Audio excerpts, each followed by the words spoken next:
You're listening to Partnernomics Podcast, where we discuss the art and science of developing successful strategic partnerships.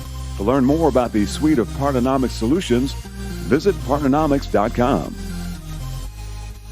All right, so welcome back.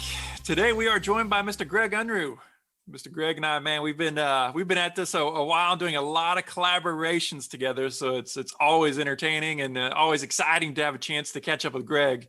But Greg, how are things going, man? Man, busy as ever. Happy to be here, Mark. You're touching on one of my favorite topics today, so looking forward to the conversation. Awesome, man. So today we're going to really drill into Greg's background, but really more into kind of his methodologies that he incorporates into channel partnerships. That he's led at a lot of different organizations over the years, but now he's leading partnerships for Shipware. And man, having some phenomenal results from Shipware. And he's going to share some of his secrets and some of his insights with us. But Greg, if you wouldn't mind, I'd love for you to just kind of share a little bit of a background with Shipware as an organization. What do they do? And what are some of the types of partnerships that you are setting in place, you and your team, for shipping and in this channel lane?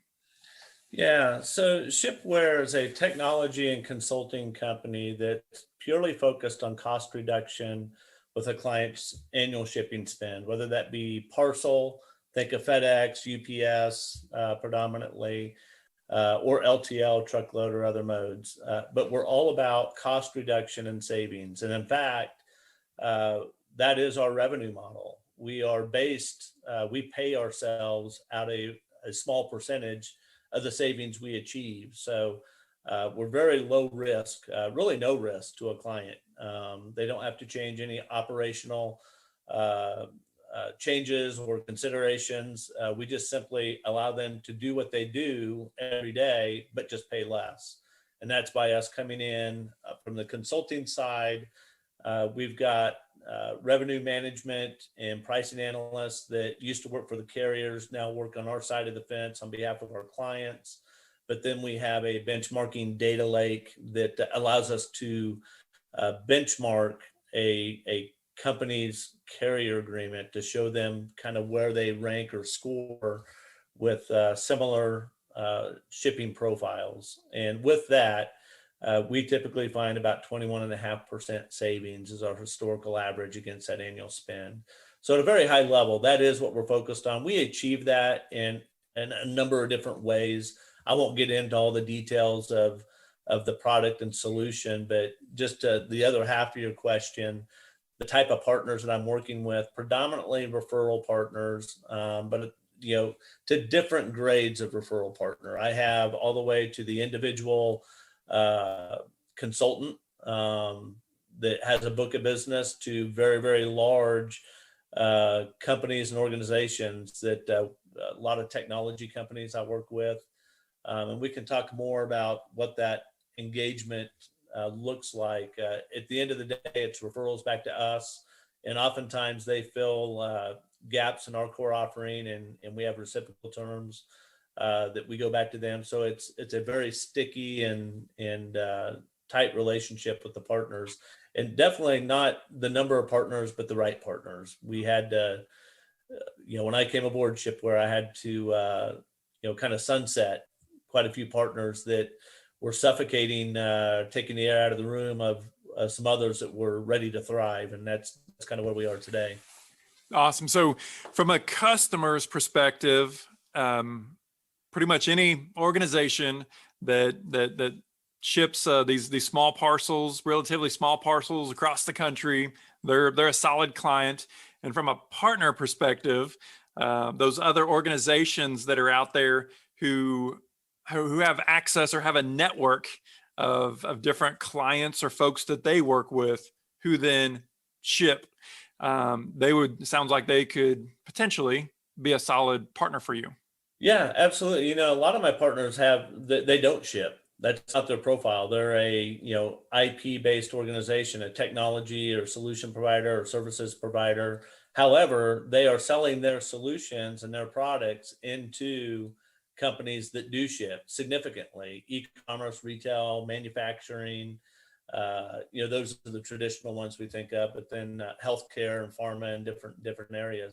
So those technology providers that are selling into those clients that do have a shipping profile, it's in their interest to bring us in, because we are finding those cost savings. And what we do know is they're also trying to pitch a technology solution into these same clients that in many cases have a 6 and 7 digit price tag to it. And so they kind of get entangled in these budgetary planning cycles that can be a challenge. It can be barriers. And so we help them push through those barriers. When they bundle our solution with their technology platform, we can come in, find those hidden dollars. Like I said, 21.5% average savings is significant if you're $1 million shipper. $210,000 in gross annual savings. Now we pay ourselves a little bit out of that, so it might be closer to like $200,000 or what have you. But in any event, that would fund a lot of technology licenses for that partner that we work with. It creates greater entanglement between the partner, the client, and us. But it helps them accelerate their sales cycle, push through the budgetary barriers, gives them a competitive edge, particularly in RFPs and that, when you can come to the table with a funding source along with your technology. So Greg, you spent the bulk of your career, if not basically all of it, in channel and standing up channels for different companies over the course of the years. I'd love to just kind of kick this conversation off and talk more generally. I would like for you, if you would, share some of your kind of overarching insights that you've gained over the years, over the last couple of decades of standing up multiple channel partnerships.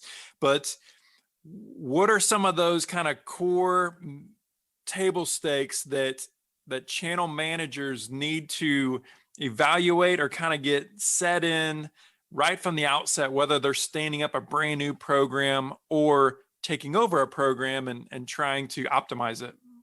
Well, I have a golden rule, and it applies to both. It applies to already established channel programs and to those that are looking to stand one up. And my golden rule is if you're not top of mind with your partner, somebody else is. And what that means is I'm competing for mind share.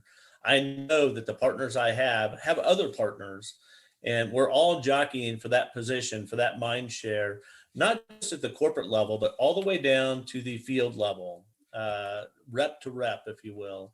And, competing for that mind share can be a challenge. So this is where I think that we're very unique. We've deployed some very unique engagement strategies that allow us to have mind share that happens at multiple levels of the organization so that we are top of mind. And that's really what I'm competing against every day, to ensure that partner is thinking about us and not somebody else, and making sure that we're at the top of that list when they're out in the field talking to clients that we potentially want to talk to. Yeah, so critical. Greg, I'd love to drill into that a little bit. What are some things that, as far as strategies, what are some things that we can do as channel managers to better position ourselves to be top of mind? Yeah, it's a multi-touch approach internally and externally. So internally, I do a lot of work with our content creation, marketing, but then also I do a lot of work with our direct sales team and inside sales team. And what that means is I have to create purpose for an engagement with a partner contact. I'm not a big fan of just reaching out because there's got to be a purpose around that. And so we'll create content, and that content is really just pivot points. So when we send out a thought leadership or some industry news or what have you that we think would be relevant to the partner and to the partner's clients, we also notify the reps internally. This piece went out to the client, or to the partner. This is a pivot point. This is an opportunity for you to reach out to your paired contact with the partner. I'm kind of skipping over. I'll fast forward a little bit, but we do a role-based partner pairing strategy at Shipware. So if you can think of a Shipware rep paired to a partner sales rep, a manager paired to a manager, a director paired to a director, executive to executive, and we have different sequence and touches that we do. Executive level might be a quarterly strategic business review, whereas a rep to rep role-based touch point could be as frequent as weekly or bi-weekly or monthly. And we actually have a scoring system that allows the rep to control how effective that partnership or that pairing, I should say, is going. And so it's a way of them to kind of manage, is this a good pairing? Are we getting the engagement? If not, they do have the ability to score them out of sequence, drop them into more of a nurture sequence with marketing, and they'll continue to get the content drips and that kind of thing. But then we'll repair that rep with somebody that's going to be more engaged, because it's that field level engagement that is really the engine that drives all of it. I'm always working at a macro level from a partnership strategy perspective. But the engine that really has the whole thing running is fostering and developing those field level relationships. That's where we're getting the greatest movement as far as leads and then conversion to revenue.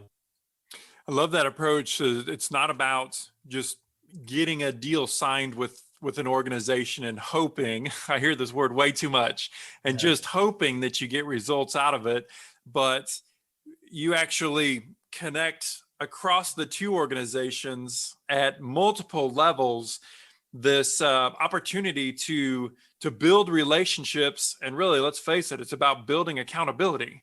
What did the organizations sign up to provide as a part of the relationship, and then build this ongoing personal relationship that fosters accountability to get results? Yeah, it's interesting. So I use the term APR, activity perceived results. We call it an APR score. So that's another scoring system we have internally. And that's one that I look at, not from a punitive perspective, but I look at it.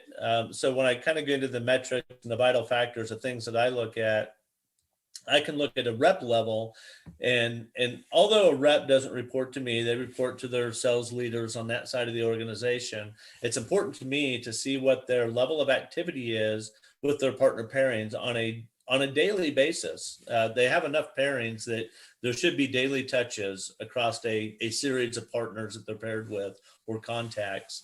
I will look at that scoring, and if I see, and I'll work with the sales leadership, and if I see that rep is maybe coming in under quota, we want to inspect, why is that? What's their activity? They're going to have their direct activities, cold calling, and the things that they do normally, but this is kind of a hybrid role. If I look in and I go back and I can inspect that, well, your partner touches are way down. There's an absolute dotted line. There is a clear connection to your level of partner activity and your quota attainment. And there's a lot of statistics around this, from a close ratio and those sorts of things that when you're from a cold calling perspective, low single digit conversion, whereas those opportunities that come through a partner are north of 40%. That makes it really interesting, but it takes a little bit for that sales organization. They've got to see it to believe it. And so you find a horse to ride and kind of make somebody an example. That's kind of how I've done this in the beginning. We roll it out as a program. I find somebody to really champion and mentor, and then I take that success, and then success breeds success. Everyone else is kind of jumping on board. And right now we have this, we have the engine really humming right now at Shipware in that regard. Yeah, I love that. So I want to hit on this role-based partner pairing a little bit more, because it really is kind of unique, or at least your methodology pushes it to a layer deeper than what most organizations would do, I believe. And we kind of have this idea of, everybody's heard of the Pareto principle, the 80-20 rule, right? We got 20% of our partners that deliver 80% of the results. But I love even like your APR methodology of let's find our 20% and let's focus on the 20%. So Right. not only do we kind of have this less is more, it's not about the big net and as many partners as we could get, but it's really going after those partners that we are well aligned with, that have the greatest probability of giving us results on the front end. Those are the companies that we want to partner with. But then even post signature, we have processes in place, relationship building in place, very intentional about proactively managing these partners so that we're putting our effort into that 20%. Well, yeah, we're scratching the surface on this, Mark. Before I could actually roll out and execute on this role-based partner pairing strategy, I had to ensure that we had all of the right fields and the tracking, everything set up in Salesforce. We implemented or invested into a PRM platform that integrates to our Salesforce to give visibility back to the partner of the opportunities they bring to us, so they can track it and have complete transparency of that. So, but there was a lot that we had to do operationally from a technology platform, CRM, PRM, workflow, some of the processes that we put in place. Once we had all that configured and set up, then we started rolling out the training program for our inside sales reps of what does it mean. I mean, these are typically direct sellers. They're not used to being in a typically highly transactional. They're not used to cultivating and managing relationships. And I'm not asking them to manage the partnership. I'm asking them to engage at a personal level from a role-based, partner pairing initiative, to develop that relationship and that trust at their level of the organization.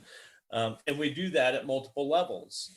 That engagement becomes really powerful, because now you've developed multiple touch points across an entire organization. And sometimes that role-based partner pairing extends beyond sales. It goes into marketing. So I'm pairing marketing resources to marketing resources, professional services to professional services.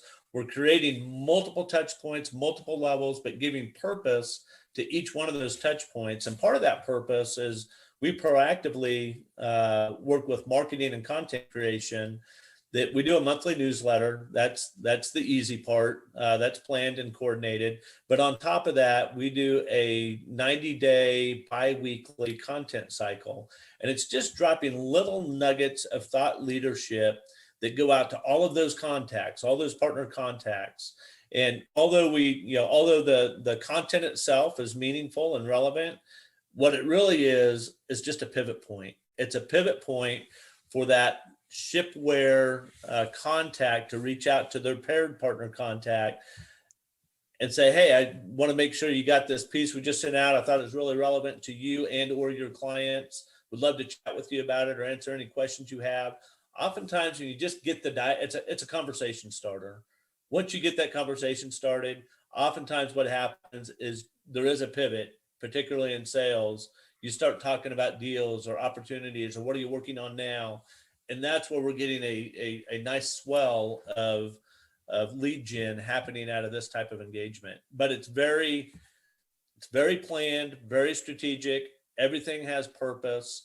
I create multiple touch points. And what I tell our reps is an individual shipware rep may have up to 30 paired partner contacts. Well, you can't touch all 30 every day, but what you can do is stagger those out in groups over the course of a week or two and make sure you have a partner touch. And there's always a reason to do that. And then it just recycles itself. And you continue to go through that process. So you're always having some level of engagement. And that once that engine gets going, it's going. Well, the proof is in the pudding, right? Yeah. You've done this several times and you just continue to get solid results. So it's awesome to see that. One other thing that I think is really great, Greg, is that your teams do is it's not just about having attractive financials and a relationship, but it's also ensuring that your partners are educated. I mean, they can't sell and they can't advocate for something they don't understand.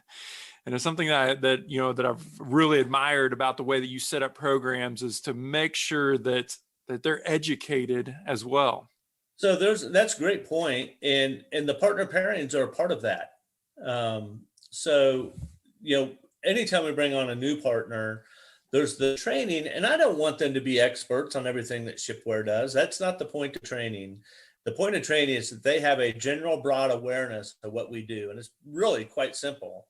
That if you'd like to reduce your shipping spend by 21.5% on average, and that would be of interest, and you have a certain amount of spend, that the qualifying is fairly easy. But I don't want them to be an expert on every single strategy and component of our service, but how to look for the right, what questions to ask, the right qualifying questions, and then start digging in on some of the pain points, and particularly with a lot of our partners, technology partners specifically, because I know that they're going to that client trying to pitch that, $6-7 figure deal to that client, and they're inevitably going to be up against, some sort of budgetary constraint or barrier that they have to get through. You got to fund this project some way. So we go through all of that on the front end training, but then we reinforce that constantly through the role-based partner pairing. Once those rep to rep, manager to manager, leader to leader, once we all kind of have that conversation going, it just creates multiple opportunities to reinforce our value to them. And then in some cases, their value to us, because sometimes we have partners that do fill gaps in our core offerings that can benefit our clients. And we're happy to bring those partners in. In fact, I'm a firm believer of that. That's a big part of my strategy, is to make sure that we are making this a two-way street, if you will. So Greg, what's a good profile for a company that's a good match for this role-based partner pairing? It's almost like, I envision like a football game where we're a quarterback and we're calling certain plays.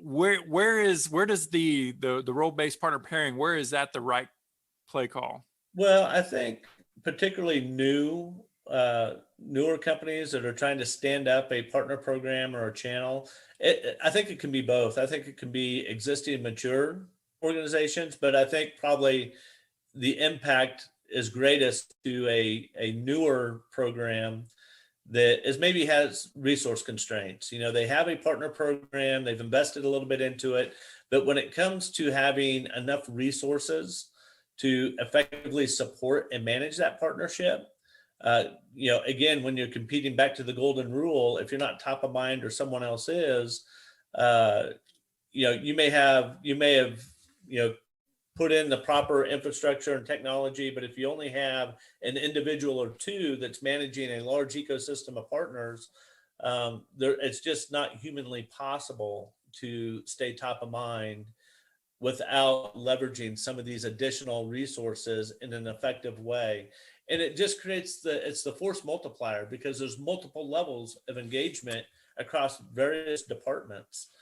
So whether you're a startup or just launching a new channel or partner program, or if you're already a well-established, mature company that already has a good partner program, I think this could be equally as effective, because again, it's all about that awareness and making sure that you're competing for that mind share and winning.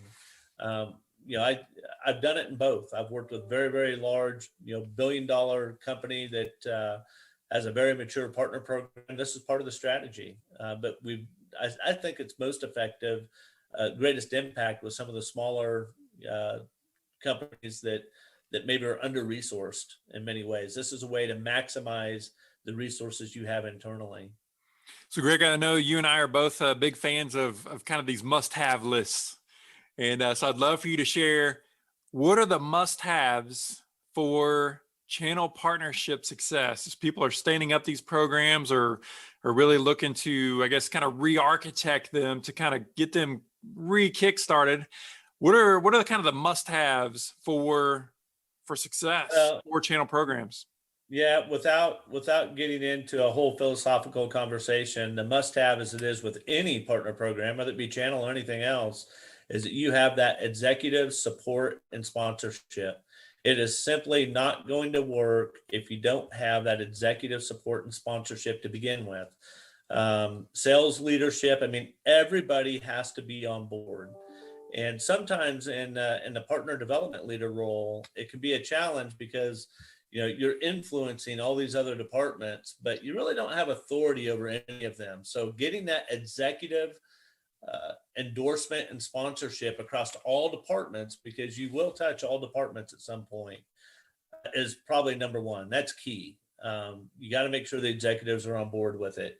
Number two is make sure you have a good way of managing your partnerships from a technology perspective, a CRM and ideally a PRM, which the difference between the two is the PRM is just a gateway into your internal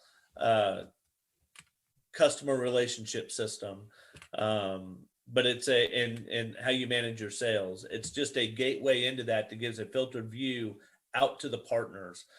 Really big thing with partnerships is they want transparency. They want to know, they want to be able to track how that deal is progressing through your stages of your sales funnel, how you're handling their client that they brought to you. And that's really important. I always say these are never our clients. We're just providing services to our partners' clients. It's just a mindset you have to have.